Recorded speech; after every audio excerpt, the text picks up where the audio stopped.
अस्सलामुअलैकुम जी फ्रेंड्स। आज का जो हमारा टॉपिक है वो है identical particles and Schrodinger wave equation. हम लोगों ने क्वांटम मैकेनिक्स की सीरीज स्टार्ट की है।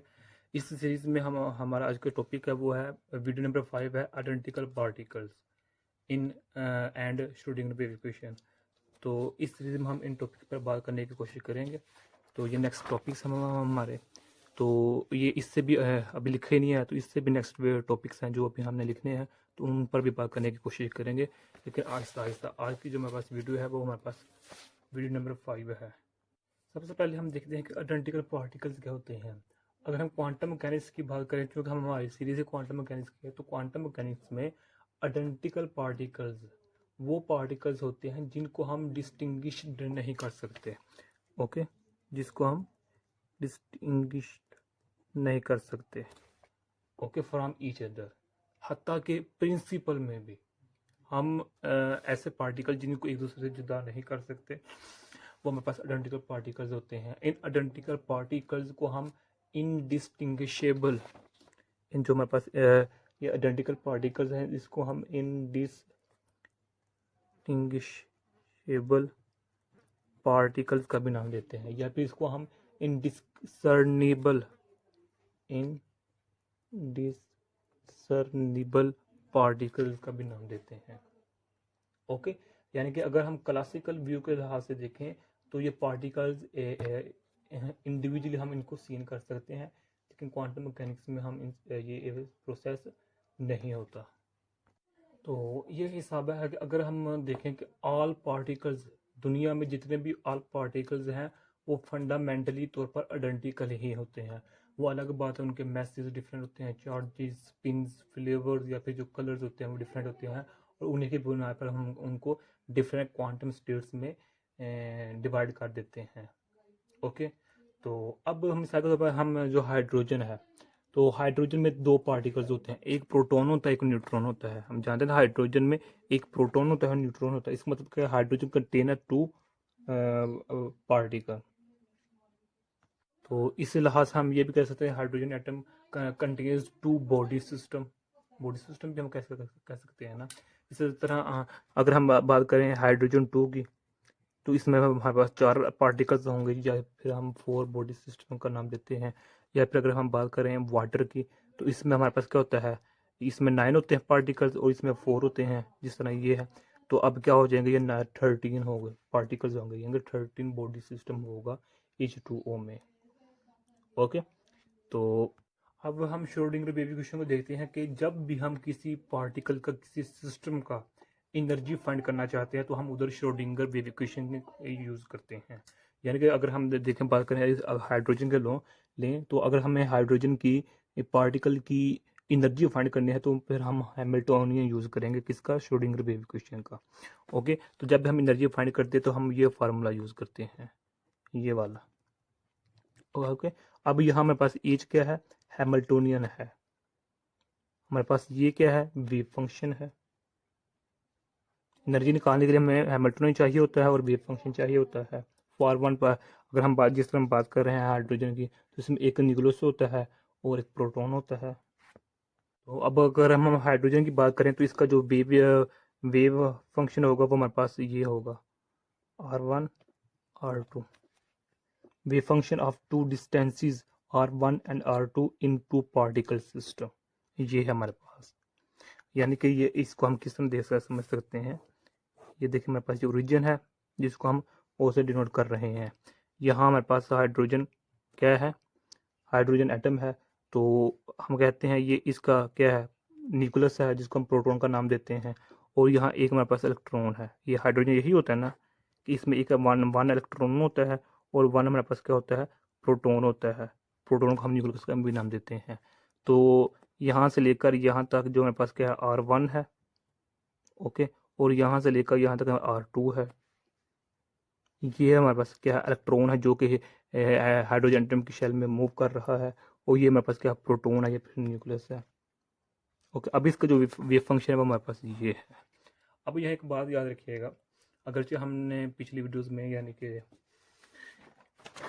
पहली, दूसरी, तीसरी, चौथी वीडियोस में हमने डिटेल में बात की हुई है इस पर कि स्पिनिंग मोशन, जो इधर हमारे पास हाइड्रोजन की स्पिनिंग मोशन होती है, इसके इलेक्ट्रॉन की मोशन होती है, स्पिनिंग मोशन, वो हम इधर इग्नोर कर रहे हैं सिर्फ इस केस में, अदरवाइज हम उसको भी इंक्लूड करते हैं। ओके, यानी कि देखना ये मेरे पास इलेक्ट्रॉन है, इसकी जो स्पिनिंग मोशन है, यानी कि ये इंट्रिंसिक प्रॉपर्टी होती है ना, ये कभी भी ख़त्म नहीं होती। ये याद रखिएगा कि क्वांटम मैकेनिक्स में इलेक्ट्रॉन की स्पिनिंग मोशन हमेशा रहती है, कभी भी ख़त्म नहीं होती। अगर स्पिनिंग मोशन ख़त्म हो जाए तो इसका मतलब अब क्वांटम स्टेट में, क्वांटम सिस्टम, क्वांटम केस नहीं रहता। डन हो गया। तो अब इधर हम स्पिनिंग मोशन है उसको हम इग्नोर कर रहे हैं, और ये हमारे पास वेव फंक्शन है इस केस का, हाइड्रोजन का। अगर हम बात करें कि फॉर एन पार्टिकल्स, इधर मेरे पास एन पार्टिकल्स, हम मिसाल के तौर पर इधर एन लगा दें या फिर इधर एन लगा दें, यहाँ के काफ़ी ए ज़्यादा है, तो उस केस में जो हमारे पास वेव फंक्शन होगा वो हमारे पास ये होगा R1, R2, R3 and so on, Rn and time के टाइम के लिहाज से हम देख रहे हैं। ओके, अगर हम टाइम को निकाल देंगे तो हम इधर टी को फिर नहीं लिखेंगे, तो इसलिए जो मेरे पास होता है ये आर टी, ये किसको शो करता है, ये टाइम डिपेंडेंस को शो करता है। अगर ये जिस तरह यहाँ है, अगर यहाँ हमने टी नहीं लिखा तो इसका मतलब है ये टाइम इंडिपेंडेंट है, लेकिन यहाँ हमने टी लिखा है, इसका मतलब ये टाइम डिपेंडेंट है। अब इस वेव फंक्शन जो हमने लिखा है इसको हम इस इक्वेशन में पुट कर देते हैं तो मेरे पास आंसर आ जाएगा। ओके, यानी कि ये हमारे पास हैमिल्टन नहीं आना है। यहाँ अगर हम बात करें, चलिए इसकी फॉर एन के लिए लिखते हैं, इसको हम इधर पुट करते हैं, R1, R2, R3 and so on, Rn, ये टी है, इज इक्वल टू मेरे पास क्या है, ये मेरे पास एनर्जी है, एनर्जी को भी हम वैसे ही लिख लेते हैं। ओके, तो फिर R1, R2, R3 and so on, Rn and time आ जाता है हमारे पास। ओके, अब यहाँ देखें कि है जो मेरे पास हैमिल्टोनियन है, इसको हम वैसे का वैसा लिखते हैं। अब इसको भी हम वैसे का वैसे ही लिखेंगे, R3 and so on, Rn T.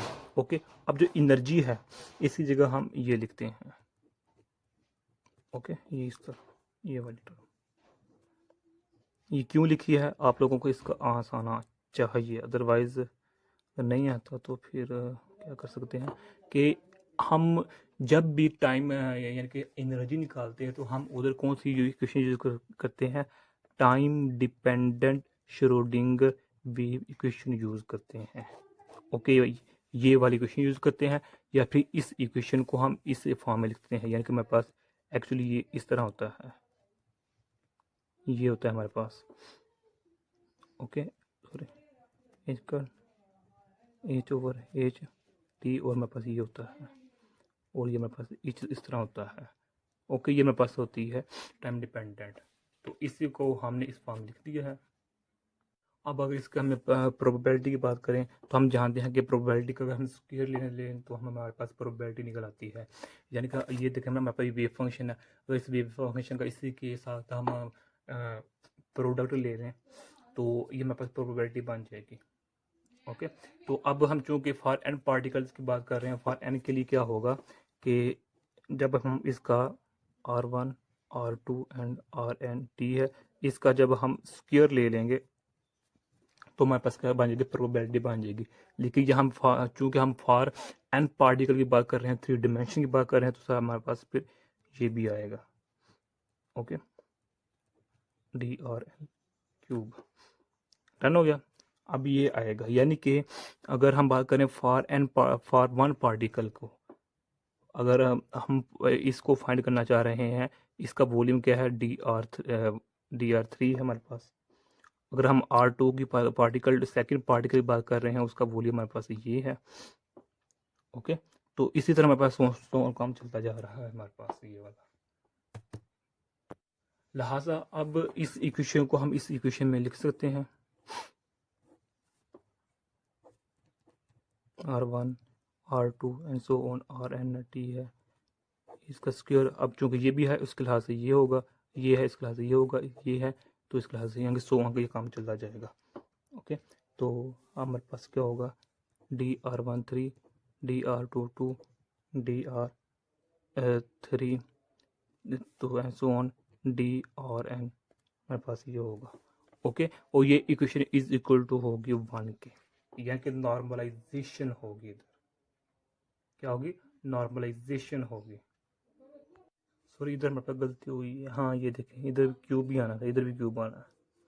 Okay, तो यानी कि आप देखें ना, जो मेरे पास ये 3 है, ये वाला 3, ये 3 क्या शो कर रहे हैं? ये 3 डिमेंशन को शो कर रहे हैं कि जो हमारे पास पार्टिकल है, या कि ये वन पार्टिकल को शो करता है ना, तो इसका मतलब है कि वन पार्टिकल एक्स एक्सिस के अलॉन्ग हो सकता है, वाई एक्सिस की और जी एक्सिस की भी अलॉन्ग हो सकता है।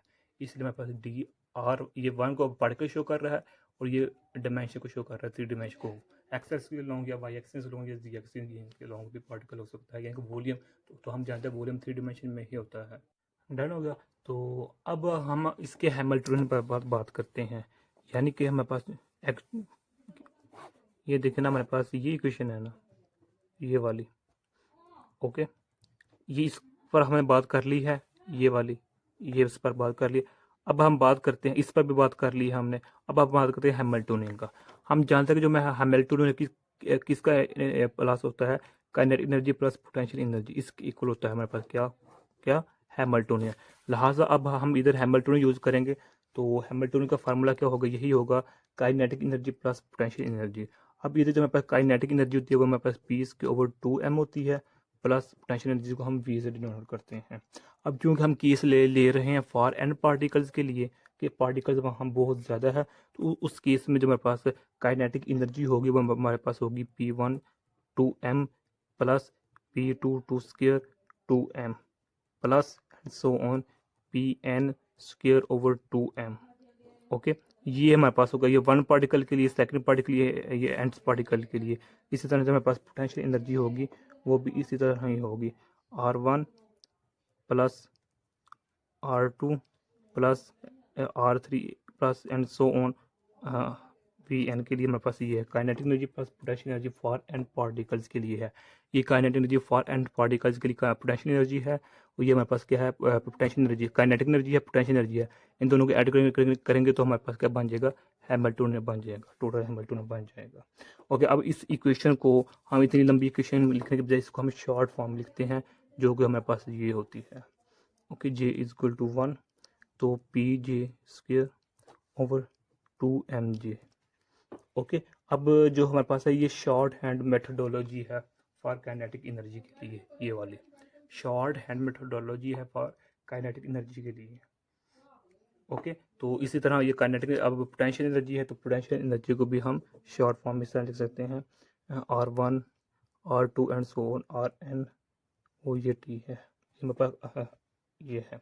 ओके, ये हमने लिख लिया है हैमिल्टनियन, जो बुक के अकॉर्डिंग है, जो हम ज़ैटली की बुक को फॉलो करें उसके अकॉर्डिंग हम ये इक्वेशन ले आ चुके हैं। अगर इसको हम ज़ैटली की बुक के अकॉर्डिंग ना लिखें तो इधर भी हम समीशन यूज़ कर सकते हैं, लेकिन उसने ज़ैटली ने नहीं किया, तो इसलिए भी हम इधर भी समीशन ये वाला यूज़ नहीं कर सकते। अब हम जिस तरह जानते हैं कि जो मेरे पास ये वाला P है, ये किसके इक्वल होता है? इसको हमने काफ़ी मरतबा डिस्कस किया हुआ है। ये मेरे पास होता है नेगेटिव अयोटा एच कट, इसकी इक्वल होता है। अगर इसका मैं स्क्वायर लूँ तो इसका भी स्क्वायर लेना पड़ेगा, तो इसका स्क्वायर इस ये हो जाएगा, इसका ये हो जाएगा, इसका ये होगा। तो अब अयोटा स्क्वायर होता है, तो इसका हम जानते हैं जो अयोटा स्क्वायर होता है वो -1 की इक्वल होता है, तो -1 ये +1 हो जाएगा, तो एच कट ओवर ये इसकी इक्वल आ जाएगा हमारे पास। सॉरी, इधर हमारे पास -1 होगा, क्यों? क्योंकि जब हम स्क्वायर लेंगे ये स्क्वायर पॉजिटिव हो जाएगा। अब ये स्क्वायर बन जाएगा, तो ये यूटा स्क्वायर -1 की इक्वल होता है, तो हमारे पास इधर -1 ही आएगा। सो हम कह सकते हैं कि फॉर nth पार्टिकल्स के लिए जो हमारे पास हैमिल्टनियन होगा वो हमारे पास क्या होगा? ये होगा, ओके, 2m प्लस v।